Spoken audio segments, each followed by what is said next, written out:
nome é Henrique Montani, sou de Belém, Pará, Amazônia. Eu sou artista visual multimídia, trabalho com artes visuais. Eu trabalhava com fotografia e videoclipe, fazendo roteiro e dirigindo também. Então, acabei fazendo uma pequena graduação em produção cultural. Isso foi dentro de um campus de teatro e dança da universidade.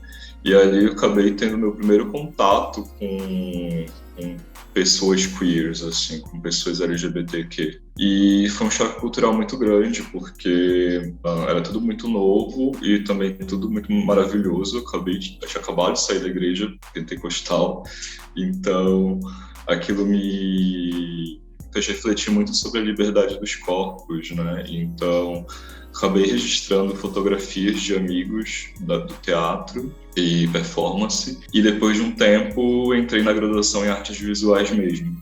E aí comecei a trabalhar com o meu próprio corpo, fazendo trabalhos de performance, de fotografia, e acabei percebendo que existe uma relação subjetiva dentro desses trabalhos iniciais que eram pautados na vivência de masculinidade particular minha, mas que era semelhante a de outros homens, né? Que é uma masculinidade queer, né? Desviante, homoafetiva, homossexual, bissexual, enfim.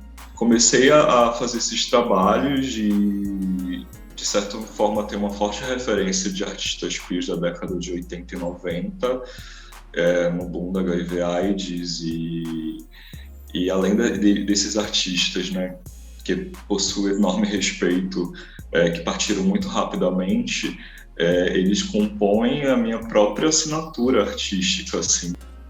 É visível uma forte influência do texto também presente recentemente nos meus trabalhos. O título, né, do trabalho acaba tomando uma grande parte dele, e como se fosse a própria aura do trabalho, né? O Happy Hour é uma instalação que fez parte da Suaves Brutalidades, é a minha última exposição individual. São 38 camisas masculinas, mas quando eu coloco um Happy Hour, eu trago de uma forma desviante, né, esse encontro, de uma outra perspectiva. Eu falo sobre outros corpos, outras vivências de masculinidade e também de encontro falando sobre essas tristezas e atravessamentos que você só consegue entender através de outras pessoas iguais a você, que é muito presente dentro da comunidade LGBTQIA+, né? E então a Happy Hour acaba trazendo um pouco disso e também não me restringe somente a isso. Então ela é aberta a muitas sutilezas e informações, assim.